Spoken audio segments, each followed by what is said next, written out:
Welcome to money management channel. இன்னைக்கு நம்ம பார்க்க போற வீடியோ மார்க்கெட்ல எல்லாத்துக்கும் ஒரு விருப்பமான இன்வெஸ்ட்மெண்ட்டை பத்தி தான் பார்க்க போறோம். எல்லாத்துக்கும் விருப்பமான இன்வெஸ்ட்மெண்ட் அப்படின்னாவே கிளியரா புரியும். கோல்டு இன்வெஸ்ட்மெண்ட்டை பத்தி தான் எல்லாம் டிஸ்கஸ் பண்ண போறோம் அப்படின்ட்டு. கோல்டை பொறுத்த வரைக்கும் இன்வெஸ்ட் பண்றதுக்கு நிறைய பாசிபிலிட்டிஸ் இருக்கு. அந்த வகையில பாத்தீங்க அப்படின்னா சாவரின் கோல்டு ஃபண்ட் வந்து நமக்கு இன்ட்ரெஸ்டோட ஒரு நல்ல வெல்த்தை கிரியேட் பண்ற ஒரு இன்வெஸ்ட்மெண்ட்னு ஆல்ரெடி பார்த்திருக்கோம். அந்த வகையில பாத்தீங்க அப்படின்னா சாவரின் கோல்டு ஃபண்ட் இப்போ வந்து ரீசெண்ட் டைம்ல ஆர்பிஐக்கு வந்து அது பெரிய ஒரு ப்ராஃபிட்டை கொடுக்காது.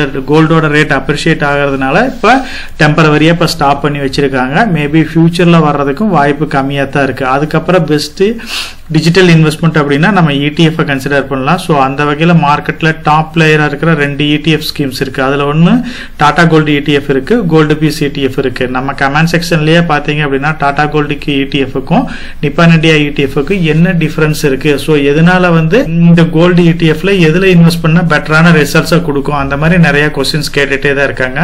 கோல்டை பொறுத்த வரைக்கும் நம்ம டீடைலாவே நம்ம சேனல்ல வந்து டீடைலா டிஸ்கஸ் பண்ணியிருக்கிறோம். கோல்டை வந்து பை பண்றதுக்கு நிறைய மெத்தட் இருக்கு. ஃபர்ஸ்ட் வந்து பாத்தீங்க அப்படின்னா பிசிக்கல் கோல்டா நம்ம பை பண்ணலாம். அப்புறம் மியூச்சுவல் ஃபண்ட் வழியா நம்ம பை பண்ணலாம். இடிஎஃப்ல இன்வெஸ்ட் பண்ணலாம். இடிஎஃப்னா எக்ஸ்சேஞ்ச் ட்ரேடட் ஃபண்ட் அப்படின்னு சொல்லுவோம். அப்புறம் வந்து டிஜிட்டல்ல பை பண்ணலாம். சாவரின் கோல்டு பாண்ட்ல நம்ம இன்வெஸ்ட் பண்ணலாம். ஒவ்வொரு டைமும் வந்து சாவரின் கோல்டு பாண்ட் வர்றப்ப நம்ம அதை பத்தி டீடைலா டிஸ்கஸ் பண்ணோம். ஆப்பர்ச்சுனிட்டி கிடைக்கிறப்ப எல்லாம் வந்து பாத்தீங்க அப்படின்னா நிறைய பாண்ட்ஸ்ல இன்வெஸ்ட் பண்ணி வச்சிருக்கிறோம். அதுக்கப்புறம் பாத்தீங்க அப்படின்னா பிசிக்கல் கோல்டு வந்து ஒரு லிமிட்டடா வச்சுக்கோங்க. நீங்க வந்து எந்த அளவுக்கு யூஸ் பண்றீங்களோ அந்த அளவுக்கு பிசிக்கல் கோல்டு வச்சுக்க. அதாவது நீங்க இன்வெஸ்ட்மெண்டா பண்ணணும் அப்படின்னா நீங்க வந்து அதர் ஃபார்ம்ல இன்வெஸ்ட் பண்றதா பெட்டரானதா இருக்கும். ஏன்னா இப்போ கோல்டோட ரேட் அப்ரிஷியேட் ஆக ஆக அதை வந்து நம்ம சேஃப்டி பண்றதுல நிறைய ரிஸ்க் இருக்கு. அதுக்கப்புறம் 2 மெத்தட்னு பாத்தீங்க அப்படின்னா மார்க்கெட்ல வந்து மியூச்சுவல் ஃபண்ட் இருக்கு, இடிஎஃப் இருக்கு. சோ மியூச்சுவல் ஃபண்ட்ங்கிறது பாத்தீங்க அப்படின்னா இன்வெஸ்ட்மெண்ட்டை பொறுத்த வரைக்கும் ஃபண்ட் ஆஃப் ஃபண்டா தான் இருக்கும். சோ ஃபண்ட் ஆஃப் ஃபண்ட் அப்படிங்கிறப்ப பாத்தீங்க அப்படின்னா நமக்கு வந்து 2 டைப் ஆஃப் எக்ஸ்பென்ஸ் ரேஷியோ வந்து வர்றதுக்கு வாய்ப்பு இருக்கு. ஆனா இடிஎஃப் அப்படிங்கிறப்ப நம்ம டைரக்டா அதுல இன்வெஸ்ட் பண்றப்ப நமக்கு வந்து ஒரு நல்ல வெல்த் கொடுக்கறதுக்கு நிறைய பாசிபிலிட்டிஸ் இருக்கு. இது இல்லாம பாத்தீங்க அப்படின்னா நிறைய டிஜிட்டல் கோல்ஸ் இருக்கு. சோ அது வந்து பாத்தீங்க அப்படின்னா அதுக்கு நிறைய பிளாட்ஃபார்ம் இருக்கு. சோ என்னோட பாயிண்ட் ஆஃப் வியூல நீங்க 2 வேல வந்து இதை கன்சிடர் பண்ணா போதும். ஒன்னு வந்து பிசிக்கல் கோல்டா வாங்குங்க, அப்படி இல்லைன்னா sovereign gold bond or ETF, இது ரெண்டுல ஏதோ ஒண்ணு கன்சிடர் பண்ணுங்க. இதுதான் வந்து பெட்டரான வியூவா இருக்கும். மார்க்கெட்டை பொறுத்த வரைக்கும் கோல்டுக்குன்னு ஒரு நல்ல ஹிஸ்டரி இருக்கு. இந்த கோல்டு ரேட்டை பொறுத்த வரைக்கும் பாத்தீங்க அப்படின்னா 24 கேரட் 10 கிராம் வந்து பாத்தீங்க அப்படின்னா 1964 இருந்து இதோட பிரைஸ் ஹைக்கு வந்து எக்ஸலண்டா க்ரோ ஆயிட்டே போகுது. வெறும் 63 ரூபாயில இருந்து 2000 4400 ரூபாயில இருந்தது. இப்ப வந்து 60,000 ரூபாய்க்கு மேல ட்ரேட் ஆயிட்டு இருக்கு. சோ கோல்டை பொறுத்த வரைக்கும் இன்ஃபிளேஷனை பீட் பண்ற அளவுக்கு ஒரு பியூட்டிஃபுல்லான ரிட்டர்னை வந்து இது கோல்டு இன்வெஸ்ட்மெண்ட் வந்து கொடுத்துக்கிட்டே தான் இருக்கு. சொன்னா இடிஎஃப் பொறுத்த வரைக்கும் பாத்தீங்க அப்படின்னா இதை வந்து சிம்பிளா வந்து கலெக்ஷன் ஆஃப் ஸ்டாக்ஸ்னு சொல்லுவோம். இடிஎஃப்ல வந்து பாத்தீங்க அப்படின்னா நம்ம ஈக்விட்டிஸ்ல இன்வெஸ்ட் பண்ணலாம், கோல்டுல இன்வெஸ்ட் பண்ணலாம், பாண்ட்ல இன்வெஸ்ட் பண்ணலாம், வேர்ல்டு இண்டிசஸ்ல இன்வெஸ்ட் பண்ணலாம். ஸோ இது எல்லாமே வந்து பாத்தீங்க அப்படின்னா டிஃப்ரெண்ட் டைப் ஆஃப் இடிஎஃப்ஸ் இருக்கு, அதுல இன்வெஸ்ட் பண்ணலாம். இதோட மெயின் அட்வான்டேஜஸ்ன்னு பாத்தீங்க அப்படின்னா டைவர்டிஃபைட் ஆயிருக்கும். வெறும் 500 ரூபாய் இந்த அளவுக்கு அமௌண்ட் இருந்தாவே நம்ம இடிஎஃப்ல எல்லாம் இன்வெஸ்ட் பண்ண முடியும். எக்ஸ்பென்ஸ் ரேஷியோ வந்து ரொம்ப கம்மியா இருக்கும். எப்படி ஒரு ஸ்டாக்கை பை பண்றோம் செல் பண்றோம் அந்த மாதிரியே இடிஎஃப் வந்து ஈஸியா பை பண்ண முடியும், செல் பண்ண முடியும். சோ மார்க்கெட்டை பொறுத்த வரைக்கும் நம்ம வந்து மெயினா நோட் பண்ண வேண்டியது ஒரு ETF கன்சிடர் பண்றப்ப ட்ராக்கிங் எரர் எவ்வளவு இருக்குன்னு பார்க்கணும், எக்ஸ்பென்ஸ் ரேஷியோ எப்படி இருக்குன்னு பார்க்கணும், வால்யூம் ஆஃப் ட்ரேட் எப்படி இருக்குன்னு பார்க்கணும். இதை மூணையும் பார்த்துட்டு அந்த ETF சூஸ் பண்றதா பெட்டரான ஐடியாவா இருக்கும். இன்வெஸ்ட்மெண்ட்டை பொறுத்த வரைக்கும் நீங்க வெறும் 500 ரூபாயில ஸ்டார்ட் பண்ணாவே போதும். நீங்க லாக்ஸ் கணக்குல வேணாலும் இன்வெஸ்ட் பண்ணிக்கிட்டு போலாம். நம்பர் ஆஃப் ETF அப்படின்னா நமக்கு NSE இந்தியா வெப்சைட்லயே வந்து கொடுத்துருக்காங்க. ETF லிஸ்ட்ல NSE இந்தியாவுக்கு போனீங்க அப்படின்னா அதோட ETF ட்ராக்கிங் எரர் எப்படி இருக்கு, எக்ஸ்பென்ஸ் ரேஷியோ எப்படி இருக்கு, எவ்வளவு வால்யூம் ட்ரேட் ஆகுதுங்கிறது ஈஸியா ஐடென்டிஃபை பண்ண முடியும். நம்ம வந்து ஸ்டாக் மார்க்கெட்டுக்கு பிகினரா இருக்கிறோம் அப்படின்னா சிம்பிளா வந்து ஒரு நிஃப்டி ETF இல்ல கோல்டு ETF மட்டும் நம்ம மெயின்டைன் பண்ணா போதும் அப்படின்ற மாதிரி சொல்லியிருப்போம். நம்மளோட போர்ட்போலியோ சைஸ் வந்து பெருசாகுது அப்படின்னா அப்புறம் நிஃப்டி 50ல ஒரு ETF, நிஃப்டி நெக்ஸ்ட் 50ல ஒரு ETF, mid cap, gold, world indices இந்த மாதிரி டைவர்டிஃபிகேஷன் பண்ணிக்கலாம் அப்படின்னு சொல்லியிருப்போம். இது வந்து பாத்தீங்க அப்படின்னா நீங்க ஒரு பெரிய அமௌண்ட் இன்வெஸ்ட் பண்ற அப்படி மட்டும் தான் வந்து இந்த மாதிரி ETF வந்து கேட்டகரைஸ் பண்ணுங்க. அப்படி இல்லை அப்படின்னா நிஃப்டி 50லயும் கோல்டுல மட்டும் இன்வெஸ்ட் பண்ணாவே போதும்.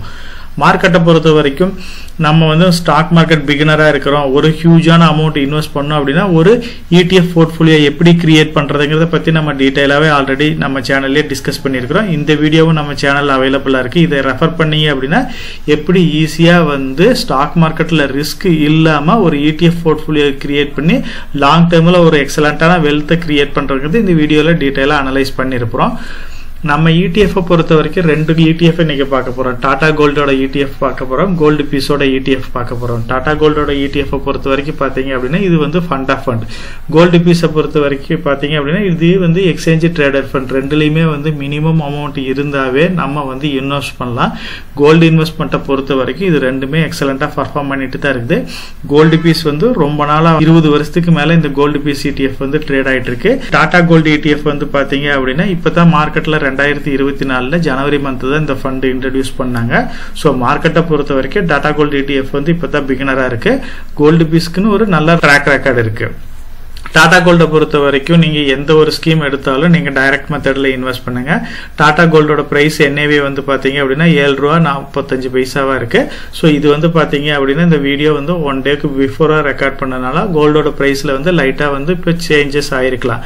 இந்த ஃபண்டோட சைஸ் பாத்தீங்க அப்படின்னா 250 கோடியா இருக்கு. இதுக்கு எக்ஸ்பென்ஸ் ரேஷியோ வந்து பாத்தீங்க அப்படின்னா 0.38 இருக்கு. சோ இப்போ நம்ம மெயினா ட்ராக் பண்ண வேண்டியது என்னன்னு சொல்லியிருந்தோம், அந்த ஃபண்டோட வால்யூம் எவ்வளவு இருக்குன்னு பார்க்கணும். அதே மாதிரி எக்ஸ்பென்ஸ் ரேஷியோ எப்படி இருக்குன்னு பார்க்கணும். அதுக்கப்புறம் பாத்தீங்க அப்படின்னா இதோட ட்ராக்கிங் எரர் எப்படி இருக்குன்னு பார்க்கணும். ட்ராக்கிங் எரரை பொறுத்த வரைக்கும் Tata gold ETF gold bees ETF பாத்தீங்க அப்படின்னா ஓரளவுக்கு சேமா தான் இருக்கு. இதுல எக்ஸ்பென்ஸ் ரேஷியோவும் ஃபண்டோட சைஸும் பாத்தீங்க அப்படின்னா லைட்டா வேரி ஆகும். இது ஃபண்டோட சைஸை பொறுத்த வரைக்கும் டாடா கோல்டுக்கு வந்து 250. ஏன்னா இப்பதான் வந்து இந்த இயர்ல தான் ஸ்டார்ட் பண்ணதுனால வெறும் 250 கோடி மட்டும் தான் கலெக்ட் பண்ணிருக்காங்க. எக்ஸ்பென்ஸ் ரேஷியோ வந்து கம்மியா தான் இருக்கு. இதே நிப்பான் இந்தியாவோட ETF பொறுத்து பாத்தீங்க அப்படின்னா இதுக்குன்னு நல்ல ட்ராக் ரெக்கார்டு இருக்கு. இந்த AMCயோட சைஸ் பாத்தீங்க அப்படின்னா 13,700 கோடிக்கு மேல இதோட சைஸ் இருக்கு. இது எக்ஸ்பென்ஸ் ரேஷியோ வந்து 0.81 இருக்கு. டாடா கோல்ட கம்பேர் பண்றப்ப இது கொஞ்சம் காஸ்ட்லியா தான் இருக்கு. மற்ற வகையில பிரைஸ்ல பாத்தீங்க அப்படின்னா இது ₹64 லெவல்ல வந்து ட்ரேட் ஆயிட்டு இருக்கு. சோ இதோட ஆல் டைம் ஹைன்னு பாத்தீங்க அப்படின்னா ₹68 வரைக்கும் போயிருக்கு. இந்த ஃபண்டோட ரிட்டர்ன் பாத்தீங்க அப்படின்னா இது வந்து 1 இயர்ல வந்து 22% வந்து நல்ல ரிட்டர்னை கொடுத்திருக்கு. 3 இயர்ஸ்ல 15% இருக்கு, 5 இயர்ஸ்ல 13% இருக்கு. ஓவராலா பாத்தீங்க அப்படின்னா 11% கொடுத்திருக்கு. சோ நமக்கு இன்ஃப்ளேஷன் வந்து 6 to 7% இருந்தாலும் நம்ம இந்த மாதிரி ETF-ல இன்வெஸ்ட் பண்றப்ப டெஃபினட்டா வந்து above 10 அதாவது 11% வரைக்கும் நம்ம வந்து லாங் டர்ம் பாயிண்ட் ஆஃப் வியூல வந்து அச்சீவ் பண்ண முடியும். அதனால வந்து இது ஈஸியா இன்ஃப்ளேஷனையும் பீட் பண்ணிரும், நல்ல ஒரு ரிட்டர்னையும் கொடுக்கிறதுக்கு வாய்ப்பு இருக்கு.